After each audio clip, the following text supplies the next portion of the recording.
안녕하세요, 다목부부입니다. 오늘은 저희 부부의 첫 차인 르노 삼성 XM3 영상을 준비했습니다. XM3가 출시된 게 작년 3월이었죠. 출시된 지 1년이 넘었고 저희 차도 출고한 지 1년이 벌써 되었습니다. 출고 후 주행거리도 어느덧 16,000km를 넘어섰습니다. 자동차 신차는 출시되고 1년 후에 구매하라는 말들을 많이 들어보셨을 겁니다. 정말 1년 뒤에 사는 게 맞을까요? 우선 르노 삼성 XM3 판매량이 궁금해서 알아보았습니다. 르노 삼성 XM3는 지난해 3월에 출시되어 출시 2달 만에 누적 판매량 1만 대를 돌파하며 르노 삼성 최단기 1만 대 판매 기록을 세운 차였습니다. 그중 제 차도 한 대 포함입니다. XM3는 작년 1분기에 5,638대를 기록했으나 21년도 1분기 판매량은 4,094대로 전년 동기 대비 약 27%가 줄어들었습니다. XM3 판매가 지난해 3월부터 판매가 진행된 것을 감안하면 올해 1분기 3개월 동안 판매량이 지난해 1분기 1개월 동안 기록한 판매량보다 적은 상황입니다. 2021년 국산 소형 SUV 판매량은 47,432대에서 올해 같은 기간 약 21% 감소한 37,274대에 그친 거 보면 영원할 것만 같았던 소형 SUV 인기도 시들해지는 추세를 보이고 있습니다. 소형 SUV의 인기가 낮아지면서 XM3 판매량도 감소했다고 볼 수 있을 것 같습니다. 안녕히 계세요, 여러분! 오늘은 제가 XM3를 출고하고 1년 동안 운전하며 개인적으로 느낀 점과 장단점, 그리고 제 생각까지 영상으로 만들어 보았습니다. 보통 장점을 먼저 말하는데 오늘은 단점부터 시작해 보겠습니다. 영상 끝까지 시청 부탁드립니다. 우선 첫 번째로는 잡소리가 가끔씩 나는 현상입니다. 실내에서 들리는 소리인데요. 저뿐만 아니라 몇몇 분들도 느끼는 불편한 증상 중 하나입니다. 저의 경우는 운전석 안전벨트 안쪽에서 부품이 떨리는 소리가 초기에 들려서 사업소에서 처리를 받은 적이 있었습니다. 이런 경우는 블랙박스 설치 시에 마감을 업체에서 제대로 못해 내장재 떨림음이 들렸습니다. 이 경우는 부직포 작업으로 해결이 되었습니다. 하지만 조수석 쪽에서도 가끔씩 플라스틱 떠는 소리가 들리는 경우가 있습니다. 소음이 나는 원인은 조수석 안전벨트 쪽, 밑에 레버 쪽, 도어 안쪽에서 나는 소리일 수도 있습니다. 이 소리가 운전할 때마다 매번 나지는 않지만 가끔씩 소리가 발생하고 있습니다. 계속해서 소리가 들리면 정말 신경이 쓰여서 짜증이 날 정도입니다.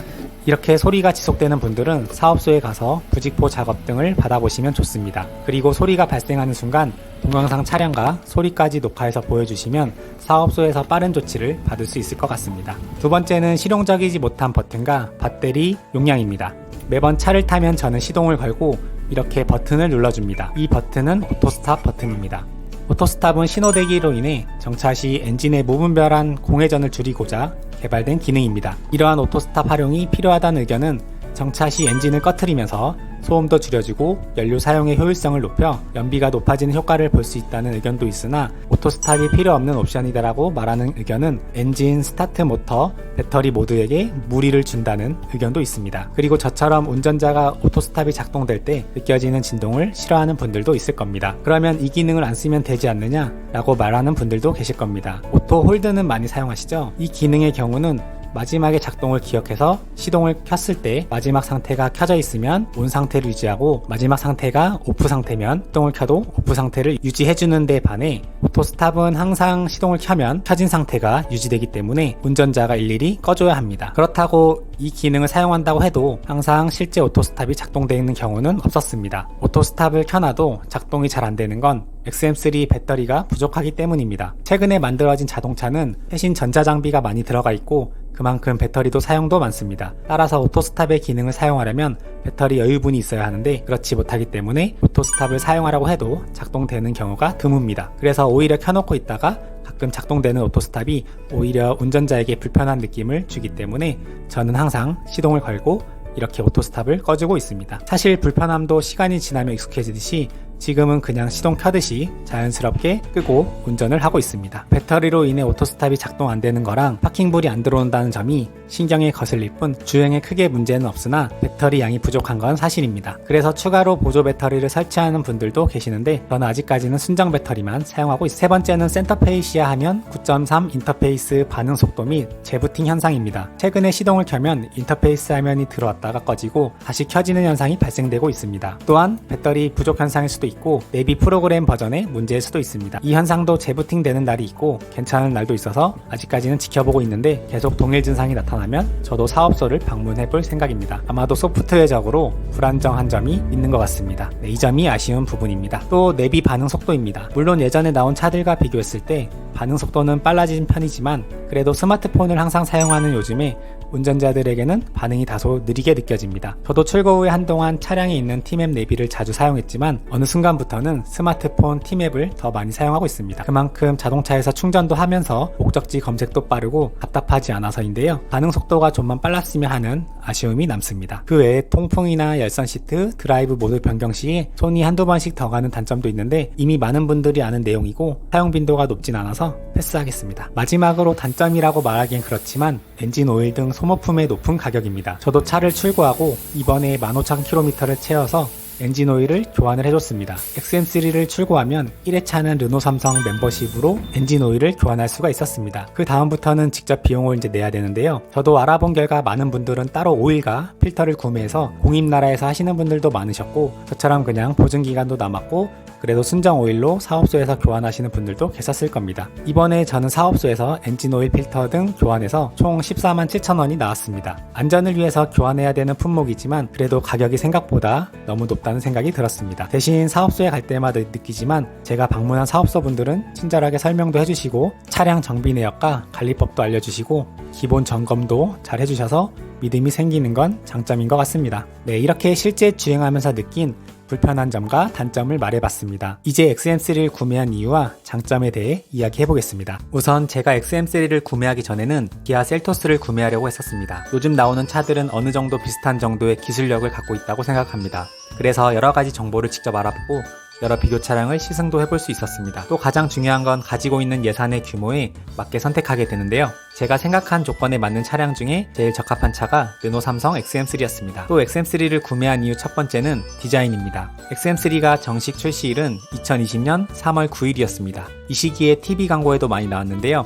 각자 보는 눈이 다르지만 저는 기존 SUV 스타일보단 승용차 쪽에 오히려 더 가까워 보이는 쿠페형 SUV XM3가 디자인이 더 눈에 띄었습니다. 그래서 이 차량을 구매하게 됐습니다. 초기 판매량이 높았던 이유도 젊은 층 20대, 30대 초반 분들이 첫 차로 많이 구매를 하신 것 같고 일반 소형 SUV와는 다른 디자인에 끌린 점도 초기 흥행에 성공한 이유인 것 같습니다. 특히 XM3는 옆에 쪽 라인이 이쁜 것 같습니다. 네, 두 번째는 승차감 및 연비입니다. 평소 주행할 때라든지 방지턱을 넘길 때도 스무스하게 움직이고 연비의 경우에도 기본적으로는 시내만 다닌다면 10에서 11 정도가 나올 것 같고요. 시내와 고속주행을 섞어서 하시는 분들은 13 정도, 고속도로나 자동차 전용도로 장거리를 타는 분들은 14 이상이 나옵니다. 실제 차주분들도 연비면에선 XM3가 동급 차량 대비 높다고 이야기하고 있습니다. 제가 16,000km 실제로 출고하고 1년 동안 운전을 해보니 연비 면에서는 확실히 좋은 점수를 줄 수 있을 것 같습니다. 네, 세 번째는 제가 자주 쓰는 기능입니다. 바로 오토홀드랑 어댑티브 크루즈 기능인데요. 우선 오토홀드 기능은 주행 중이나 정차 시 운전자가 브레이크를 밟지 않아도 자동으로 브레이크가 작동되어 차량이 앞으로 나가거나 밀리지 않도록 돕는 역할을 합니다. 오토홀드가 없는 차량을 운전할 때는 항상 정차 시에 브레이크를 밟고 있어야 되는데요. 큰 힘이 들진 않지만 지속되면 발의 피로도가 쌓이게 됩니다. 그래서 오토홀드를 사용한 운전자라면 계속해서 오토홀드를 사용할 수밖에 없을 것 같습니다. 가파른 언덕, 가파른 내리막길도 문제없이 잘 작동합니다. 또 다른 기능은 어댑티브 크루즈 기능입니다. 자동차 기술이 발전하면서 운전 중 운전자의 피로도를 줄이기 위해 기술도 진보를 거듭하고 있는데요. 이 기능을 사용하면 장거리 운전 시 또 단거리 운전 시에도 운전자가 편안함을 느끼고 운전의 피로도를 덜어줄 수 있습니다. 반자율주행은 아니지만 그래도 꽤나 유용한 기능입니다. 저는 시내 주행에서는 사용은 잘 안하고요. 고속주행을 해야 하는 도로에서는 사용을 자주 하고 있습니다. 또한 정해진 속도로 운전이 되기 때문에 연비도 좋아집니다. 다만 운전 시의 도로 상태나 도로 흐름에 따라서 속도 조절이나 브레이크를 밟아야 되는 경우도 많으니까 너무 이 기능에 의존은 안 하시면 좋겠습니다. 그래서 제가 운전하면서 오토홀드, 어댑티브 크루즈, 엔진, 주행 승차감을 제일 만족하며 잘 타고 있습니다. 그 밖에도 보스 오디오 옵션은 선택을 안 했지만 기본 오디오도 꽤 듣기 좋고요. 트렁크 용량도 커서 많은 짐을 싣고 캠핑을 가거나 여행을 갈 때도 부족함 없이 넉넉합니다. 쿠페형 SUV가 형태상 트렁크 바닥이 넓고 높이도 적당히 높아서 짐을 넣고 빼기가 편한 차종입니다. 굳이 허리를 숙이지 않아도 운동 장비나 캠핑 장비를 싣고 내릴 때 좋습니다. 네, 이렇게 오늘은 XM3를 제가 출고하고 1년 동안 운전하며 느낀 점을 이야기해 보았습니다.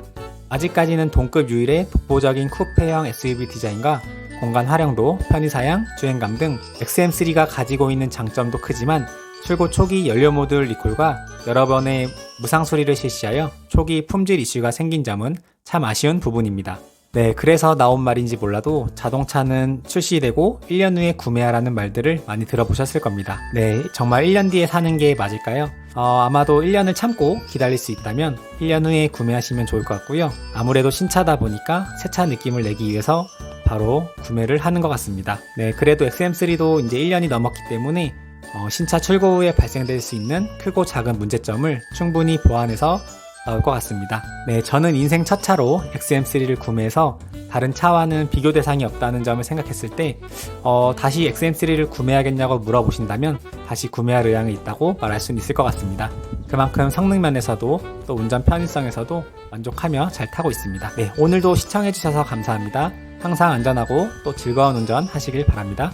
네, 구독과 좋아요 부탁드립니다. 감사합니다.